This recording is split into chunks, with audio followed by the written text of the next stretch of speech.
Ang lugar na ito ang Petit Barracks, Zamboanga City. At ating aalamin ang kwento sa nakaraan. Ang Petit Barracks, kampo at tirahan ng mga sundalong Espanyol.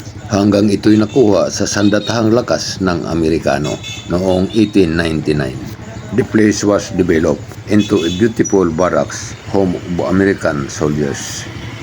At ito ang nasabing barracks, ang makalumang istruktura. Pagkatapos ito'y ipinangalan kang Colonel James Petit, the commanding officer of 2nd Military District. At natatanaw lang ang Fort Pilar.